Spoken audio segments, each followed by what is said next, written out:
ሰዎች የምንሰራው ስራ የሚመቻችሁ ከሆነና በምላሹ ደግሞ እናንተኛም በትንሹ ማገዝ ከፈለጋችሁ ቻናላችንን ሰብስክራይብ፣ ይህን ቪዲዮ ደግሞ ላይክ አድርጉት።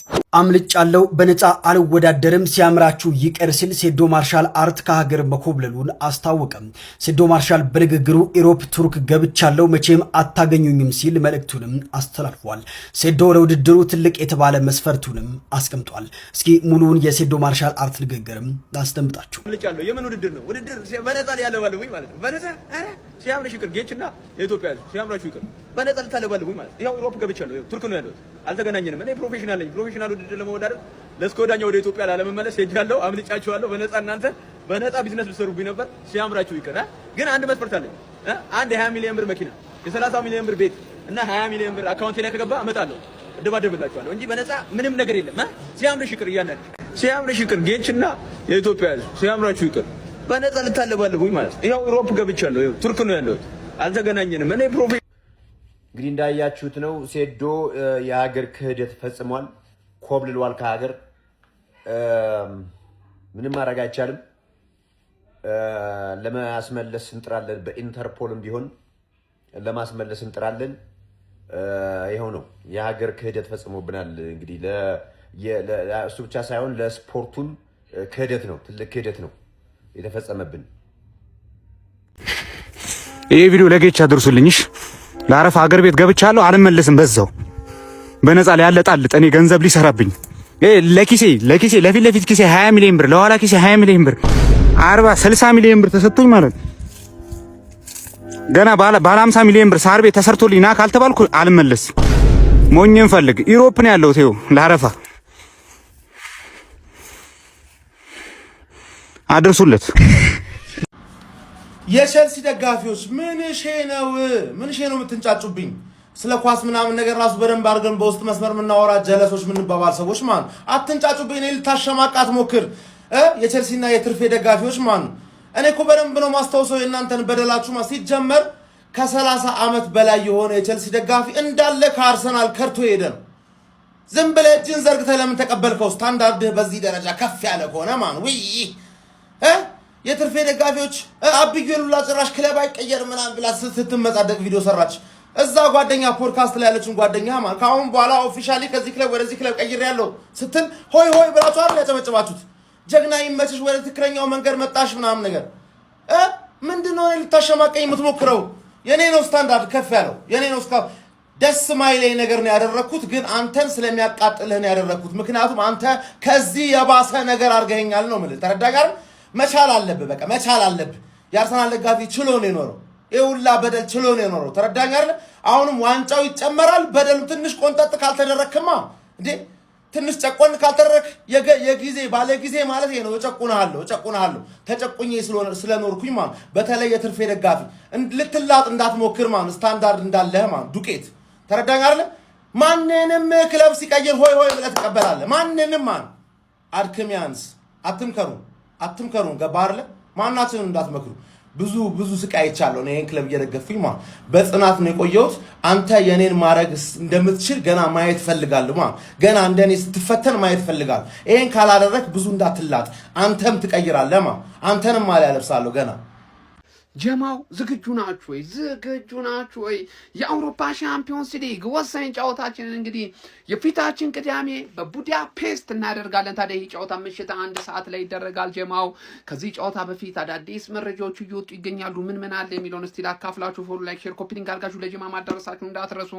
እንደምታውቁት ይህ የሞት ሽረት ትግል እንግዲህ ከረጅም ዓመታት በኋላ ማለት ነው በምሽቱ 1 ሰዓት ላይ እናገኘዋለን። 4 ሰዓት ላይ ነበር ብዙ ጊዜ ጨዋታ የሚደረገው። አሁን እንግዲህ ቀንሶ 1 ሰዓት ላይ ተደርጓል። ታዲያ ይሄ የሚያሳየው ምንድነው? ለመጀመሪያ ጊዜ በዚህ ሰዓት ላይ እንጫወታለን። ለመጀመሪያ ጊዜ ደግሞ አርሰናልም ዋንጫውን እንደሚያሳካው አንዱ ማሳያ ይሄ ነው። ላይዋጥለት ይችላል ምድረ ቋጣሪ ማለት ነው። አይዋጥለት ተፋው ይህንን ዋንጫ ጥርግርግ አድርገን ነው ምን በላም የሆነው ጀማው። ለማንኛውም ከዚህ ጨዋታ በፊት በፒኤስጂ ቤት ውስጥ ማለት ነው እንደነ ኡስማን ዴምቤሌ፣ አሽረፍ ሀኪሚ ለዚህ ጨዋታ የመድረስ እድላቸው በጣም ከፍተኛ እንደሆነ ነው እየተነገረ የሚገኘው። ዛሬ እንደው ልምምድ ላይ ይገኛሉ ተብሎም ተጠብቋል። ተጠብቆ ነበረ። ስለሱ የወጣ መረጃ ባይኖርም ለፋይናሉ ጨዋታ ግን የመድረስ እድላቸው ከፍተኛ ነው ተብሏል። ጀምአው በአርሰናል በኩል ደግሞ ሙሉ ለሙሉ ተጫዋቾቻችን ለዚህ ጨዋታ ዝግጁ እንደሆኑ ነው የውስጥ ምንጮች እየገለጹ የሚገኙት። ምናልባት እየተባለ የሚገኘው የጁሊያን ቲምበር ነገር ነበር። እሱም እጅግ በጣም በጥሩ መሻሻል ላይ ይገኛል እና ለዚህ ጨዋታ ዝግጁ እንደሚሆኑ እየተገለጠ የሚገኘው። እስቲ ምን ሀሳብ አስተያየት አላችሁ? ጀምአው አካፍሉኝ። ትንሽ ቆየት ብያለሁ። ቪዲዮ መፖስት አቁሜ ነበር። ጀምአው ኮፒ ሊንክ ሼር ማድረጉን እንዳትረሱም። ይቅናል። ይሄ ጨዋታ ግን ጀምአው አዲስ የታሪክ ምዕራፍ የምንከፍትበት ጊዜ ይመስለኛል። ጀምአው ይመቻችሁ።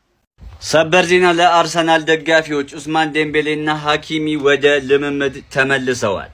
እኔ የምላችሁ የዚህ የእግር ኳስ ኮሚኒቲ ነገር ግን እንዴት ነው? በስመ አብ በቃ እንደው በ22 ዓመት ዋንጫ ብንበላም በቃ ሴሌብሬት ማድረግ አንችልም ማለት ነው። እኔ ማለት እስካሁን ድረስ እግር ኳስ ላይ እንደዚህ ነው ምናምን ብዬ ኮንተንት ሰርቼ አላውቅም እስካሁን ድረስ። ወደፊትም ሰራ አይመስለኝም። ኢቨን ላይክ ኳስ እንኳን ሰዴ ኳስ ሆኖ እንደዚህ ተሸንፏል ምናምን የሚሉ ነገሮች ኮንተንት ሰርቼ አላውቅም። ግን ከመጀመሪያም ጀምሮ ሲንስ ዘ ስታርት የአርሰናል ደጋፊ እንደሆንኩ ብዙ ሰዎች እንዲያውቁ አድርጌያለሁ በቻልኩት አቅም ማለት ነው። ሰው ትላንትና አንተ ከመቼ ወዲህ ነው አርሰናል የምትደግፈው አንተ ምን ያልተባልኩት ምን አለ? በስመ አብ ሁሉ ሲል ያውም እኮ ሌላ ክለብ እኮ አልተናገርኩም። በቃ አርሰናል ዋንጫ ስለበላ ደስ ስላለኝ ማለት ኢን አወር ላይፍ ታይም በእኛ ላይፍ ታይም ልናየው የምንችለው እና ኤክስፒሪየንስ ልናደርገው ከምንችለው አርሰናል ደጋፊዎች ኤክስፒሪየንስ ልናደርገው ከምንችለው ሞመንቶች ውስጥ መጀመሪያ ሊጠቀስ የሚችል ነው ፕሪሚየር ሊግ ዋንጫ መብላት 22 ዓመት በኋላ እና አዘ ኮንተንት ክሬተር ደግሞ የኔ የተሰማኝ ዜን ደስታ ኦር ሰምቲንግ ለእናንተ ላሳውቅ ባልኩኝ እንደዚህ ስድብ ናዳ አርሰናል ስንት ከፍሎ ነው ሁሉ ያለኝ እኮ አለ። ምን ጉድ ነው? እኔ አዘንኩ ለነ ጎስት ለነ አብዩል ምናምን በቃ እንደዚህ እንትን ለሚሰሩ የስፖርት ኮንተንት ለሚሰሩ ሰዎች በቃ አዘንኩ። እናንተ በቃ ስተረገጡ ነው የምትሉት ማለት ነው። ማንኛውም አርሰናል ፒፕል የአርሰናል ደጋፊዎች ጓደኞቼ እንዳለ ቤተሰቦች ምናምን ሁላችሁም ኮንተንት ክሬተሮች ጠቅላላ እንኳን ደስ አላችሁ። this is a big deal ለኛ this is a big win። ሻምፒዮንስ ሊጉ ደግሞ የሚቀጥለው ሳምንት የምንመለከተው ይሆናል። ሆፕፉሊ ልክ አሁን እንደነበረው አይነት ኤነርጂ ይዘን አሁን እንደነበረው አይነት የሴሌብሬሽን ኤነርጂያችን ይዘን እንቀጥላለን ብዬ አስባለሁ። good luck እና ሰበር ዜና ጋይስ፣ ማንቸስተር ዩናይትድ የክረምት የዝውውር መስኮት የመጀመሪያ ፈራሚያቸውን ያገኙ ይመስላል። ምክንያቱም አሁን ኦልሞስት ጣጣውን ያለቀ ጉዳይ ሆኗል ተብሏል ከኤደርሰን ጋር ማለት ነው። የተጫዋች ምንድነው ክህሎቱ፣ ለምሮ ማንቸስተር ዩናይትድ የተጫዋች ላይ ትኩረት ያደርገው የሚለውን ዝርዝር ነጥብ በዚህ ቪዲዮ እንዳስሰዋለን። ኮፒ ሊንክ ዳይረስ በርካታ ምንጮች ናቸው እንግዲህ ሚረር ፉትቦልን ጨምሮ ፉትቦል ፋንካስት ይህን ጉዳይ እየዘገቡት ይገኛሉ። የአትላንታ ኤደርሰን ዩናይትድ ለመቀላቀል በቃል ደረጃ ቨርባሊ አግሪ አድርጓል። ያስቀመጣቸው መስፈርቶች ዩናይትዶች አሟልተዋል። ክለቡም ጋር ተስማምቷል። 38.3 ሚሊዮን ፓውንድ ነው እየጠየቁ የሚገኙት። ይህም ገንዘብ ቀላል ነው ለዩናይትድ ከመደቡት ከ300 ሚሊዮን ፓውንድ አንጻር ወጪ ቆጣቢ ነው። ልጁ ደግሞ ተስፈኛ ነው። ስለዚህ አንድ ተጫዋች ላይ ኤሌት አንደርሰን ላይ ለምሳሌ 100 ምናምን አፍስሰው ሪስክ ከሚወስዱ ቢያንስ ሁለት ተጫዋች በደንብ ማስፈር የሚችሉበትን አጋጣሚ መዘርጋታቸውን ያደንቃለሁ። 26 ዓመት ላይ ነው የሚገኘው። 2022 ሳሌሪታን አለቆ አታላንታን ከተቀላቀለ በኋላ በአጠቃላይ ለቤርጋሞ ቡድን ወደ 172 ጨዋታዎች ማድረግ የቻለ ተጫዋች ነው። በሁሉም ውድድሮች 19 ጨዋታ ደግሞ ዘንድሮ ነው ያደረገው። 3 ጎል አስቆጥሮ 4 ኳስ አመቻችቶ ተቀብሏል። ዘንድሮ በጣሊያን ሴሪያ 88.4 በመቶ የተሳካ ኳስ የማቀበል ስኬት ያለው ተጫዋች ስለመሆኑ ቁጥሮች ይናገራሉ። ዱዌል አይታማም ልጁ 2.1 ኳስ ይነጥቃል። 1.9 ደግሞ የአየር ላይ ኳሶችን ኤሪያል ዱዌሎችን እንደሚያሸንፍ ነው በመደበኛ 90 ደቂቃ ቁጥሮች የሚናገሩት። እኔ ብዙዎቻችሁ ለምን ዴይሌታን በሁለተኛው ኡጋርቴ ነው የምትሉ አድክም ሰዎች አላችሁ እንዴ? ኡጋርቴ እኮ እኔ ምን ልበላችሁ ከስፖርቲንግ ወደ ፒኤስጂ ላይ እኮ የጨረሰ ተጫዋች ነው። ኡጋርቴ እኮ ዩናይትድ የተሸወደው ገና ከፒኤስጂ ሲያስፈርመው ነው። ምክንያቱም ፒኤስጂ ላይ የጨረሰ ተጫዋች ነው ኡጋርቴ። ይሄ ልጅ እኮ ገና ተስፈኛ ጥሩ አቅም ያለው ተጫዋች ነው። አካላዊ ጥንካሬ ባለው በጣም ከፍተኛ ጉልበት የሚታወቀው ኤደርሰን በአማካኝ በሜዳ ላይ በሚደረጉ የአየር ላይ ሆነ የመሬት ላይ ግንኙነት በተለምዶ ዱዌሎች ላይ 54 በመቶ የማሸነፍ ስኬት እንዳለው ይናገራል። እንዲሁም በየጨዋታው በአማካኝ 6.5 ያክል ኳሶችን ቦል ሪከቨሪ ትክክለኛ አማርኛ ፍቺ የለውም ግን ቦል ሪከቨሪ በቃ ኳስ ፖሴሽን ወደ እናንተ ቡድን እንዲሆን የማድረግ ስኬት ማለት ነው። በዛ 6.5 ኳሶችን ቦል ሪከቨሪ ያደርጋል በአማካኝ በ90 ደቂቃ። ጎል ተሳትፎም ካላችሁ ይውላችሁ ይህ ተጫዋች ቦል ዊኒንግ ሚድፊልደር ነው፣ ኳስ ነጣቂ አማካኝ ማለት ነው። ይህ በእንዲህ እንዳለ ደግሞ ቦክስ ቱ ቦክስ መጫወት ይችላል። ቨርሳታይል ነው። ቦክስ ቱ ቦክስ ማለት ደግሞ የሆነ የማጥቃት ስነ ልቦና ሲኖራችሁ የ8 ቁጥር ተጫዋች ማለት ነው አይደለ? ቦክስ ቱ ቦክስ። ስለዚህ የማጥቃት ደመነፍሳችሁ ከፍ ሊል ይገባል ማለት ነው 8 ቦታ ላይ ስትጫወቱ። በአታላንታ ቤት አምናና ካቻምና በአጠቃላይ 13 ጎሎችን አስቆጥሯል በድምሩ ማለት ነው። በአማካኝ 1.1 ቁልፍ ኳሶችን ኪ ፓስ ለቡድን አጋሮቹ ያቀብላል። ይሄ በአጠቃላይ ወደ ተቃራኒ ሳጥን የመድረስና ጎል ማስቆጠር እንዲሁም የግብ ዕድሎችን የመፍጠር ያለውን አቅም በግልጽ የሚያሳይ ጉዳይ። ከዛ በተጨማሪ ጌም ሪዲንግ ይሄ በጣም ጥሩ የጨዋታ ንባብ ያለው ተጫዋች ነው። ጠንካራ ኳስ የመንጠቁ ክህሎቱ ደግሞ ከካሴሚሮ ጋር ያመሳስለዋል ግልጽ በሆነ መንገድና አክሴፕትር ነው። ኦሬዲ እሱም ዩናይትድ ያቀርቡትን ፕሮፖዛል ተቀብሏል። ክለቡም የዩናይትድ ሊያቀርብ የሚፈልገውን ገንዘብ ማች አድርጓል። ምን ቀረ ታዲያ? ኮንትራት ነው። ይህም በመጪዎቹ ጥቂት ቀናት ውስጥ ይከናወናልና ክለቡ በቀጣይ ዝውውሩ ሙሉ ለሙሉ ያጠናቃል ተብሎ ነው የሚገመተው። ለዩናይትድ እኔ በጣም ጥሩ ግዢ ነው የሚመስለኝ። በአጠቃላይ የክረምት የዝውውር መስኮት የማይክል ካሪክ የመጀመሪያው ግዢ ኤደርሰን ይሆናል ተብሎ ነው የሚገመተው። ዩናይትድ እስከ 5 ተጫዋቾች ያስፈርማል ተብሎ ይገመታል። ኦልሬዲ አንዱ ነው። የእሱ አጣማሪ ማ መሆን አለበት፣ በተጨማሪነት ዩናይትድ በአማካይ መስመር ላይ ማስፈረም አለበት የሚለውን የእናንተን ግምትና በዚህ ተጫዋች ዝውውር ጉዳይ የተሰማችሁን ሀሳብ ኮሜንት ላይ ማስቀመጥ ትችላላችሁ። ፎሎ ማድረግ እንዳይረሳ ይመቻችሁ። ሞርጋን ሮጀርስ ወደ ሻምፒዮኑ አርሰናል። ሀቢቢ ይሄ ዝም ብሎ አሉባልታ ከመሰለ ተሳስተሃል። ዛርከኝ በደንብ አድምጠኝ፣ በደንብ ማለት ነው እና በደንብ ኮፒ ሊንክ አድርገው። እዚህ መረጃውን ይዞት የወጣው አሌክስ ክሮክ ነው። አሌክስ ክሮክ ስትል በአርሰናል የዝውውር ጉዳይ 5 ሰው ከጠራህ አንዱ ነው ማለት ነው ከነሱ ውስጥ። ሶ ደግሞ ቀለል አድርገህ እንዳታየው ምንድነው መሰለህ አሌክስ ክሮክ ያለው አርሰናል ዝውውሩን ምናምን ብቻ አይደለም፣ ሚኬል አርቴታ ራሱ ልጁን ይፈልገዋል። ሲጀመር ዝውውሩንም እሱ ነው እየዘወረው ያለው ነገር ነው ያለው ሀቢቢ። በጣም እኮ ነው የሚያጅብ። ከዛ በኋላ ደግሞ የሌሎች ምንጮች ቶክ ስፖርት ይዞት በወጣ መረጃ ደግሞ ራሱ ሚኬል አርቴታ የሞርጋን ሮጀርስን ወኪሎች ሁሉ አድርጓቸዋል። ሚኬል አርቴታ አወራ ማለት ደግሞ ማንንም ነው የሚያሳምረው። በደንብ ማንንም የሚያሳምን አቅም እንዳለው ካፒቴን ማርቲን ኦዴጋርድ ሲያወራ ሰምቻለሁና ከዛ በኋላም እንግዲህ በስካይ ስፖርት ይዞት የወጣው መረጃ ነበርና ያው እስከ 80 ታግ አድርገውበታል። ምናልባት 100 ብለው 80 ድረስ የመሸጥ ነገር ነውና ኢቭን አስቶን ቪላዎች ሁሉ ምን መሰለ ቻምፒዮንስ ሊግ ከመሄዱ በፊት ንግግሮች እንዲፈጸሙ ይፈልጋሉ። ገብቷል? ወጎች እንዲኖሩ ይፈልጋሉና ምንድነው እዚህ ላይ ፓሪስ ሰን ጀርመን ይፈልገዋል። ሻሽቷም የሚባል ነገር አለ፣ ሌሎችም ምናምን የሚባሉ ስሞች አሉና ግን የፈለገው ማን ነው? ቻምፒዮኑ አርሰናል ነው። ሲቀጥልሳ የፈለገው አሰልጣኝ ማን ነው? ቦስ ሚኬል አርቴታ ነው ሀቢቢ። ይሄ ዝም ብሎ አሉባልታ አይደለም። ዊዲን ዴዎች መሀል አሁን ከትንሽ ቀናት በኋላ ሃንድ ኦፍ አርሰናል ሁሉ ሌሎች የዜና ምንጮች ይዘውት ይመጣሉ። ጀለስ የኛ ንብረት ነው የሚሆነው። አንደኛ ምክንያት ልጁ አርሰናል በጣም በሚፈልግበት ቦታዎች ላይ ሌፍት ዊንግ ላይ መጫወት ይችላል። ቨርሳታይል ነው። ወደ 10 ምናምን ከውጭ አብዮታዊ እርምጃ ይወስዳል፣ ይሯሯጥልሃል ምናምን። የሚኬል አርቴታ ፕሮፋይል ማለት እና ወደፊት አዳዲስ ነገሮችን እንሰማለን። ያው ከትናንት ወዲያ ጀምሮ ወሬዎች በደንብ እየተናፈሱ ይገኛሉ ስለሱ። መጫጩ በዚህ ሰዓት የትራንስፈር ወሬ ጭራሽ የማይታመንና የማይሆን የማይሰምር ነገር ነው የምትል ከሆነ ማርቲን ዙቢሜንዲ መች ነበረ? ኤፕሪል ወር ነበር እንግዲህ ማርቲን ዙቢሜንዲ ከክለባችን ጋር ኦልሬዲ ነገሮችን የጨረሰው ማለት። ስለዚህ ይህም ልጅ ከአርሰናል ጋር ነገሮችን በዚህ ሰዓት አይጨርስም። ወደ አርሰናል የመምጣቱ ነገር አይረጋገጥም ማለት አንችልም። የቤት ስራቸውን እንግዲህ አንድሬ ቤርታና ሚኬል አርቴታ በሚገባ የሚጨርሱ ከሆነ፣ ሌላኛው ደግሞ ይሄ ልጅ ምናልባት ወደ ክለባችን የማይመጣበት ሁኔታ ስጋቱ ምንድን ነው? አንደኛ አስቶን ቪላ በሻምፒዮንስ ሊጉ ይሳተፋል። ሁለተኛ ደግሞ የዚህ ልጅ ፈላጊዎች ሌሎችም ክለቦች ይኖራሉ ተብሎ ስለሚጠበቅ በጣም ከፍተኛ የሆነ ብርን ያስወጣል ተብሎ ይጠበቃል።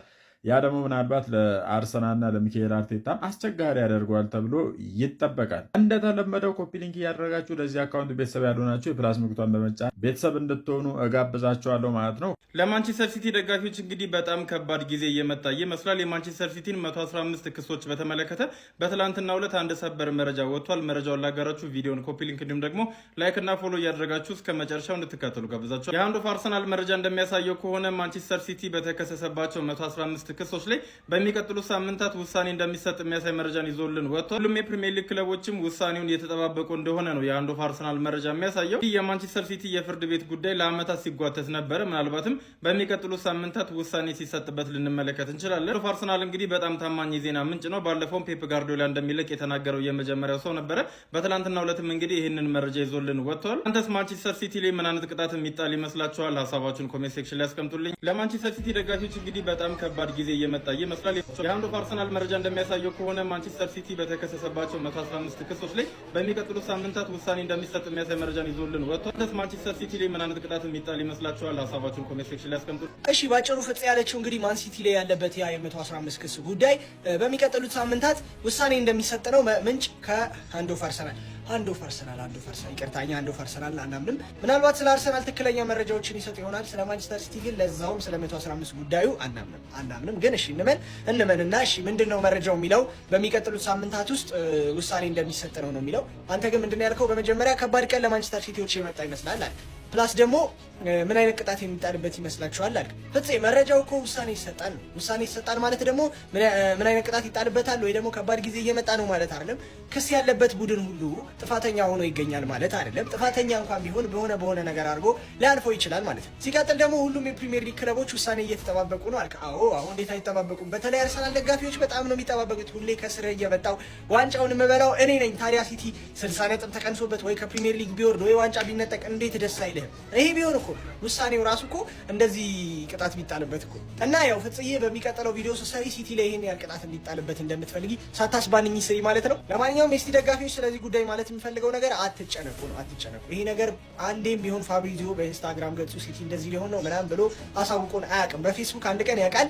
2 ጋዜጠኞች 60 ነጥብ ምናምን ነው ሊቀነስበት የሚችለው ብዬ ሀሳባቸውን ሲወያዩ የተሰማው ጉዳይ ነው። እንዴት ተስፋፋው ግን ያ ነገር ሆነ አልሆነም። በሰላም ሊጉን ጨረስን ባንበላው ማለት ነው። ስለዚህ ይሄ ወሬ የሚመጣው ከጠላት ወረዳ ነው ወይ የሆነ የሲቲ ጠላት የሆነ ፔጅ ነው እንደዚህ አይነት ወሬ የሚያስፋፋው ምናምን እንጂ በጭራሽ እውነት ሆኖ ተገኝቶ አያውቅም። ስንትና ስንት ዓመት አሳለፍን እንደ አዲስ ወሬ እየተነሳ። ስለዚህ ይሄ ነገር እስካስነሱት ድረስ ዝም ብሎ ወሬ ሆኖ ይቀጥላል ማለት ነው። እውነት ሆኖ ቢገኝብን እንኳን ይሄ እንደሚሉት ከፕሪሚየር ሊግ የሚያስወርድ ዝም ብሎ በገንዘብ ቅጣት ኦር ደግሞ ምናምን የምናልፈው አይነት ቅጣት ነው የሚሆንብን። ይሄን ያለ ሲቲ ከባድ የሆነ ቅጣት ራሱ ይቀጣል ብዬ በፍጹም አላስብም ማለት ነው። ይመቻችሁ። የዩናይትድ ደጋፊዎች ይህንን መረጃ ሰምታችኋል። ቡድናችሁ 3ኛ ቢወጣም ዋንጫ ከበላው አርሰናልም የተሸለመው ገንዘብ በ7 ሚሊዮን ፓውንድ ብቻ ነው የሚያንሰው። አርሰናሎች በዘንድሮ የውድድር ዓመትም ሻምፒዮን ሆነው ያጠናቀቁ ሲሆን በዚህም ታዲያ ሪከርድ በተባለ ሁኔታ 198 ሚሊዮን ፓውንድን ተሸልሟል። እንደዚሁም ደግሞ ማንቸስተር ሲቲ 192 ሲሆንም ዩናይትድ ወይ ደግሞ አስገራሚ በሆነ አመጣጥ መጥተው 3ኛ ሆነው ካጠናቀቁ በኋላ 191 ሚሊዮን ፓውንድን አሸንፏል።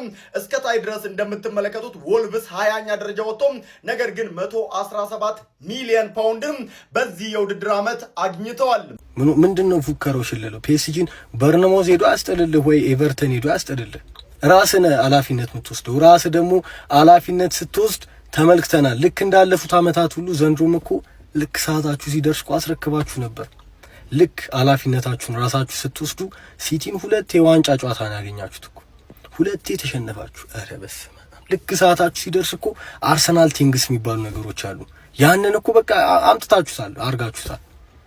በማያገባው ገብቶ ኤቨርተን ቦርነማውዝ ናቸው እንደዚህ ጉድ ያረጉ እንጂ እናንተማ አስረክባችሁ፣ እናንተማ ጨዋናችሁ፣ እናንተ ምን አረጋችሁ? ለማንኛውም ፔዥን ኤዶ ቦርነማውዝ ወይ ኤቨርተን አያስጥልላችሁም። ራሳችሁ ናችሁ የምትጋፈጡት። ምንድነው ይሄ ፉከራ ሽለላ ምናምን ፒኤስጂ ላይ ምን ሆናችሁ? ከየት ነው ያመጣችሁት ኮንፊደንሱን? እግዚአብሔርን በምን ኮንፊደንስ ነው እንዴ? ራሳችሁ በራሳችሁ እኮ ሲቲን እኮ ማሸነፍ እኮ አልቻላችሁም ወሳኝ ሰዓት ላይ። አሁን ለፒኤስጂ ሽለላ? አረ ስለ እግዚአብሔር። ለማንኛውም የኳስ ነገር አይታወቅም። እንደው እንደ ድንገት ካሸነፉ ያኔ የምርም ሊቢያ ነው የሚገኘው። የምርም ሊቢያ ነው። እኔ ከባድ ነው። ምንድነው ፉከረው? ሽለለው ፒኤስጂን በርነማውዝ ሄዶ ያስጠልልህ ወይ ኤቨርተን ሄዶ ያስጠልልህ? ራስን ኃላፊነት የምትወስደው ራስ ደግሞ ኃላፊነት ስትወስድ ተመልክተናል። ልክ እንዳለፉት ዓመታት ሁሉ ዘንድሮም እኮ ልክ ሰዓታችሁ ሲደርስ እኮ አስረክባችሁ ነበር። ልክ ኃላፊነታችሁን ራሳችሁ ስትወስዱ ሲቲን 2 በመጀመሪያ ሁሉም የአርሰናል ደጋፊ ይሄን ቪዲዮ በደንብ ኮፒ ሊንክ እንዲያደርጉ ፈልጋለሁ። በደንብ ማለት ነው። ዩናይትድ ለመጨረሻ ጊዜ ሻምፒዮንስ ሊግ ፋይናል ከተጫወተ 17 ዓመት አስቆጥሯል። 2009 ላይ ነው ለመጨረሻ ጊዜ ሻምፒዮንስ ሊግ ፋይናል የተጫወቱት ከባርሳ ጋር።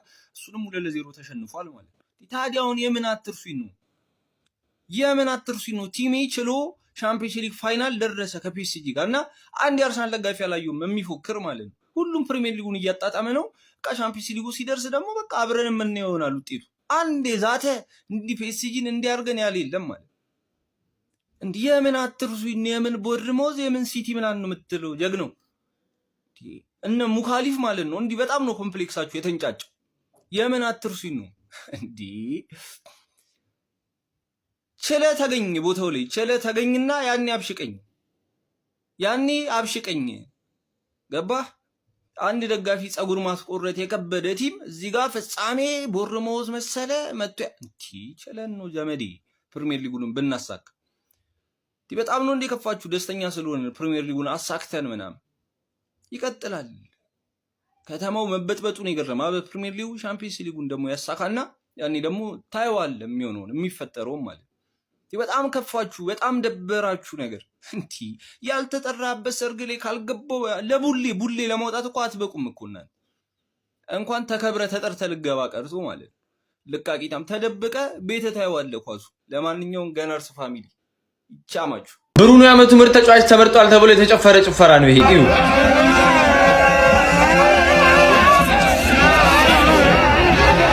ከሳምንታት በፊት 20ኛ አሲስቱን ሲያደርግ ይሄን ቪዲዮ ሰርቼላችሁ ነበር መታስተው። ፈጣሪ ግን የአርሰናል የሊቨርፑል የቼልሲ የማንቸስተር ሲቲ ደጋፊዎችን ይወዳቸዋል። የማንቸስተር ዩናይትድ ደጋፊዎች ናቸው ብሩኖ 20 አሲስት አደረገ ብለው ሲያብዱ እንዴ በቃ ኮንግራ ብሩኖ ዋንጫ አጡ እንጂ ከአርሰናል በላይ አርሰናል ረበሸ ተባላ ከዚህ በላይ ይረብሻሉ። በአሲስትና በፕሌየር ኦፍ ዘ ሲዝን እንዴት እንደተቀበጣ አያችሁት አይደለ? እና እንደፈለጋችሁ ተዝናኑ የአርሰናል ደጋፊዎች ማንንም እንዳሰሙ ይኸው በአሲስት እንዴት እንደሚጨፍሩ እያየ ነው። አንተ ዋንጫ በልተ እንዴት አትጨፍርም? ከዚህ በላይ ነው መጨፈር ያለብህ ገና። ለምን ዋንጫ እንደማታሸንፉ ልንገራችሁ። ማንቸስተር ዩናይትድ የሚቀጥለው የውድድር ዓመት የእንግሊዝ ፕሪሚየር ሊግን ዋንጫ ማንሳት በጣም ነው የሚከብደው። ለምን? ከብቃት አንጻር አይደለም። አንድ ወሳኝ ነጥብ እናያለን። ከኔ ጋር ኮፕሊንክ ሪፖስት አድርጉት። ይሄ ቪዲዮ 40,000 ፎሎወር ደርሰናል። ሶ ቴንኪዩ 50,000 ፎሎወር ልንገባ ጥቂት ነው የቀረን። ስለዚህ ፎሎ ያላደረጋችሁ ሰዎች ፎሎ ያደረጋችሁ ማለት ነው። ሶ ከማንቸስተር ዩናይትድ ወደ ማንቸስተር ዩናይትድ ጉዳይ ከማግባታችን በፊት እንግዲህ እንግሊዝ ፕሪሚየር ሊግን ዋንጫ ለማሸነፍ ወሳኝ የሚባሉ ነጥቦች አሉ። ከነዛ ውስጥ 3 ወሳኝ ነጥቦችን ላንሳላችሁ። የመጀመሪያው ታክቲካል የሆነ ጉዳይ ነው፣ እንደ አሰልጣኙ ጥራት ይወሰናል። ሁለተኛው ሳይኮሎጂ ነው፣ እንደ ቡድኑ ስነ ልቦና ይወሰናል። ሶስተኛውና ዋነኛው ነገር ግን የስኳድ ዴፕዝ ነው። የስኳድ ዴፕዝ ስላችሁ ሁሉም 25 ተጫዋች ነው የሚያስመዘግበው።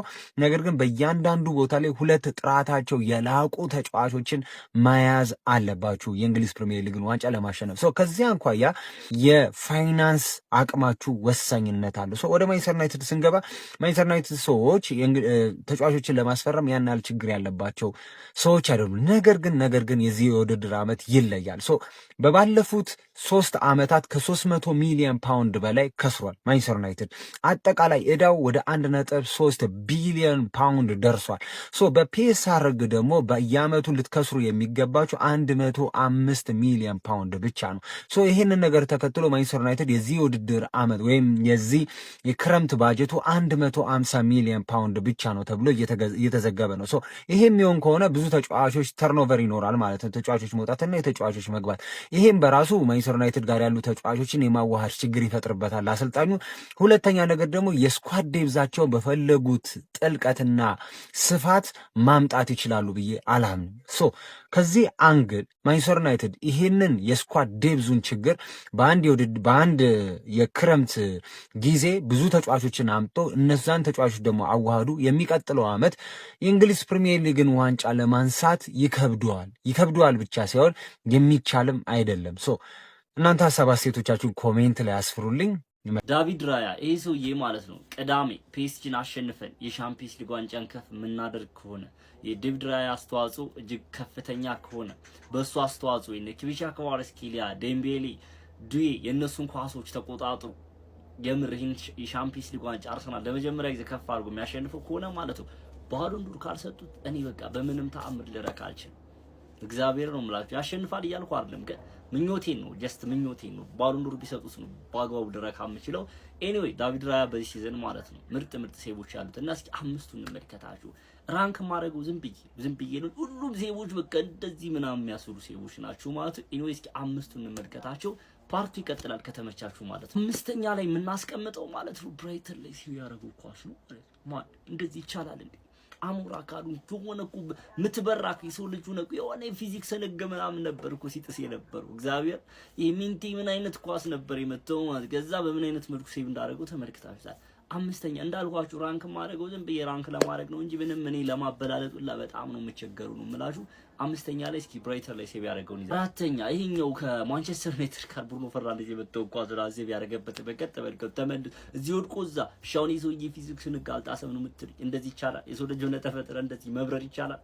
የሆነ በራሪ አካል ካልሆንክ እኮ ፍጹም ልታደርገው የማትችለው ነገር ነበር ሲያደርግ የነበረውና ምን አይነት ሰው ነው ጋይስ? ምን አይነት ሰው ነው ዴቪድ ራያ? እግዚአብሔር ለረበሰማ 3ኛ ከአስቶን ቪላ ጋር ምን አይነት ኳስ ነው ሴቭ ያደረገው?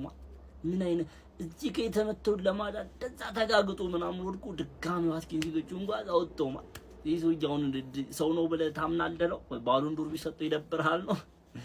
አረ ይለያል። 2ኛ በድጋሚ አስቶን ቪላ ላይ ምን አይነት ኳስ ነበር ሴቭ ያደረገው? ዋትኪን እዚህ ጋር ገጭቶት ድጋሚ ማጊና ግዶት ምናምን አላስቆጠረበትም። በምን አይነት ስፒድ ነበር የወጣው ኳሱን ነው እና የሰው ነው የምትለኝ?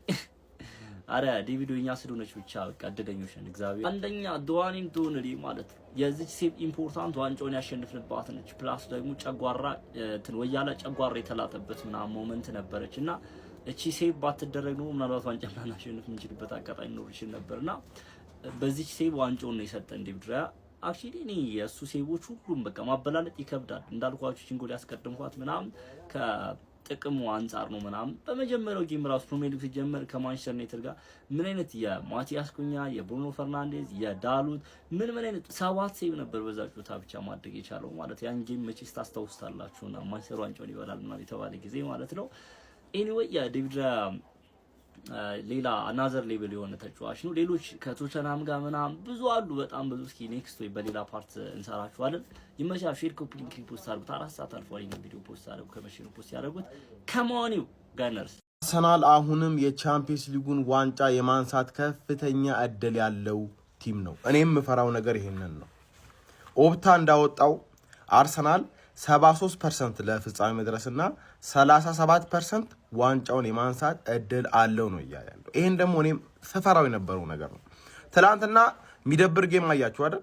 ከትላንት ወዲያ ግን ያን ያበደ ጌም አያችሁ። ሁለቱም ክፍት ስለነበሩ ብዙ ጎል ይቆጠርባቸዋልና አርሰናል ፍጻሜ ደርሶ እጅግ በጣም ተከላክሎ ወይ ፒኤስጂን ወይ ሙኒክን ማኔጅ ማድረግ ከቻለ አርሰናል 1 ጎል ማስቆጠር ብቻ ነው የሚጠበቅበት። at any moment እነሱ ደግሞ ይገባባቸዋል። ክፍት ነው ጨዋታው፣ ክፍት ነው።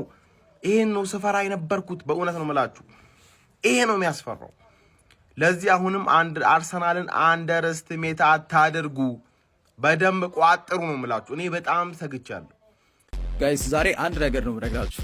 ያው የሀገራችን በጣም የተከበሩ ከሚባሉ ጋዜጠኞች መካከል አንዱ የሆነው ፍቅር ይልቃል የማ ደጋፊ እንደሆነ በይፋ ተረጋግጧል። ከራሱ አንደበት ትላንትና የተሰማው ነገር አለ። ይሄን ቪዲዮ ተመልክተነው እኔ ራሴ ዲክሌር አድርጌ አላውቅም። አሁን ብዙ ጊዜ ፈተናለሁ። አንተ ዩናይትድን ስታነሳ ብዙ ጊዜ ፈተናለሁ፣ አልቻልኩም። በቃ ፋይናል ያው መጨረሻ ላይ ይሄ ስሜት እኮ ነው። እንደዚህ ነው ማውጣት የምትችለው። አትችለውም። መቆጣጠርና ማፈን ማትችልበት ታይም ይደርሳል። አዎ ይሄ መሲ ላይ መጥቷል፣ መንሱር ላይ መጥቷል፣ አንተ ላይ መጥቷል፣ ሌሎች የሙያ ባልደረቦቻችን ላይ ጥሩ ነው። ይሄ በቃ ይሄ እኮ ኢሞሽን ነው እኮ እና ከጫፍ ጫፍ አፍሪካ ውስጥ ብዙ ደጋፊ እንዳለው አንተ ነፃ ወጥተሃል። እንግዲህ እንደሰማችሁት ነው። ያው እኔ እኮ ብያችኋለሁ ማለት የሆነ ጋዜጠኞች ተብሎ ማለት ነው እግር ኳስን የሚያይ ሳትወዱት ስፖርቱ ላይ ልትሰማሩ አትችሉም ብዬ ነው ማስበው። ሁሉም ጋዜጠኛ የሚደግፈው ክለብ አለ። እኔ ኦሬዲ ፍቅር ይልቃልን ደጋፊ እንደነበር አውቃለሁ። ለምን ወንድሙ እዚህ ስለሚሰራ ማለት ነው እኛ ጋር መናኸሪያ። ግን ፍቅርን አንድም ቀን በአካል አግኝቼው አላውቅም። ግን ይህን ከራሱ አንደበቱ መምጣቱ በቃ የአርሰናል ዋንጫ መብላት ጋር በተያያዘ ማለት ነው ምን ያክል ስሜቱ መቆጣጠር የምትችሉት እንዳልሆነና ይሄ ዋንጫ በቀላሉ እንዳልመጣ ስንት ይሄ ክለብ አይችልም ይሄ ክለብ አይበለውም የሚል በጣም ትልቅ ጫና አልፎ የመጣ የድል አድባር መሆኑን በትልቁ የምታዩበት ይመስለኛል። በአጠቃላይ ኤፍሬም ያው የማንቸስተር ዩናይትድ ደጋፊ እንደሆነ ታውቃላችሁ። አርሰናል ኦፊሻሊ ፍቅር ይልቃል ይቅርታ ኦፊሻሊ የአርሰናል ደጋፊ መሆኑ የተረጋገጠበት አጋጣሚ እንደተፈጠረ ኦሬዲ ለመናገር ያክል ነው። ማታውቁት እንድታውቁት ነው። የመንሱር መሰለ መንግስቱ፣ ሲዲ ስፖርት፣ ሌሎችም አስፈላጊ ከሆነ በማስረጃ እንቀጥላለን። እንደዚህ ኮንቴንት እንዲቀጥል በማስረጃ የምትፈልጉ ከሆነ ኮሜንት ማስቀመጥ ይቻላል። ይመቻች። ምርጥያንስ እኔና አንቺ ግሩፕ አሳይመንት ስንሰራ ድሮ ትዝ ይልሻል አይደል? ሜጋው ተማሪ ሲመጣ በቃ እሱ ይሰራው አንቺ ትሻለሽ ምናምን ብለን እንዳለፍነው አይደለም አርሰናል የበላው ግሩፕ በሪው አርቴታ ነው። ነገር ግን ሙሉ ኮቺንግ ስታፉ ሊወራለት ይገባል። ማን የመጀመሪያ ስሙን ላነሳው ፈልገው ሰው ማለት ነው ይሄ የቀድሞ የማንቸስተር ዩናይትድ ተጫዋች የነበር የአርሰናል ሌጀንድ ጋብሪኤል ሄንዜ ነው። ጋብሪኤል ሄንዜ በተከላካይ መስመሩ ላይ በጣም ትልቅ ለውጥ ነው ማምጣት የቻለው። ክሊርሊ ያለፈው ዓመት የክለባችን የተከላካይ ቡድናችን ተከላካይ መስመሩ ነው ዋናው ጥንካሬው አይደለ? ነገር ግን የተከላካይ መስመሩ ላይ የነበሩ ጥፋቶች ነበሩ፣ ሲሊ ፋውሎች ነበሩ፣ ቢጫ ካርዶች ነበሩ፣ ከዛ በኋላ ቀይ ካርዶች ነበሩ ምናምን ነገር። ሞር ፕሮፌሽናሊዝም፣ ሞር ዳይናሚዝም፣ እርስ በርስ የሚግባቡበትን መንገድ፣ ነገሮችን የሚያካሂዱበትን መንገድ በጣም እንዲያሻሽሉ ከበረኛ ጋር ያላችሁ ኮሚኒኬሽን በደንብ እንዲጨምር ማድረግ የቻለ ሰው ነው ጋብሪኤል ሄንዝ። ያው ጋብሪኤል ማጋሌዝ እና ዳቪድ ራያን አላወራችሁም እርስ በርስ እንዴት እንደሚግባቡ፣ ግን በጣም ትልቅ ስራ ሰርቷል ዲፌንሱ ላይ ብዬ ነው የማምነው። ለዛ ነው በዚህ ዓመት 20 ክሊን ሺት ማግኘት የቻልነው ፕሪሚየር ሊጉ ላይ።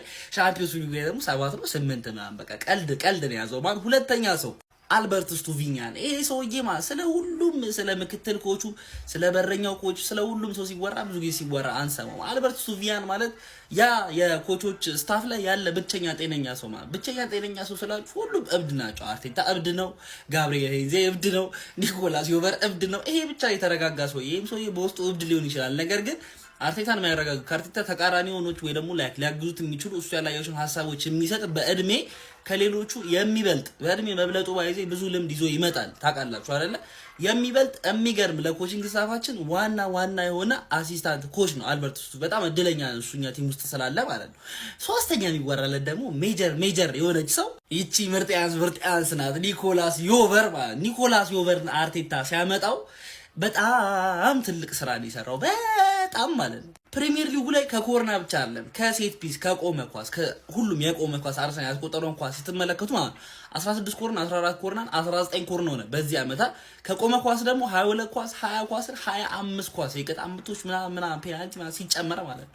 ምን አይነት አውትፑት ነው ይሄ? ምን አይነት አውትፑት! አንድ ቡድን ዋንጫ እንዲበላ ምን አይነት አውትፑት ነው እየሰጠ ያለው? በህይወቴ እንደዚህ የሚያቃጥለኝ ሜዳ ላይ ያለ ሰው የለም በዚህ ሰዓት ብሎ ነበር ጋሪ ኔቭል። ተቃጠል ለምን ሙሉ ቀን ስትቃጠል ውለህ ስትቃጠል አታድርም ማለት ነው።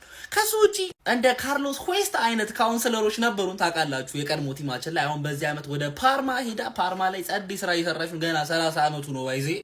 እዚህ ጋር ስማቸው ደግሞ ያልጠቀስኩት እንደ ኢናኪ ሴኛ ማለት ይሄ ሰውዬ ነው፣ የበረኞቹ ኮች ነው አይነት ሰዎች አሉ። ሁሉም ሰው ስራውን በደንብ ነው የሚሰራው ማለት። ለዚህ ነው ያለንበት ቦታ ላይ ያለ ነው። ፎሎ ኮፒ ሼር ያረጋችሁ አየማቻቻ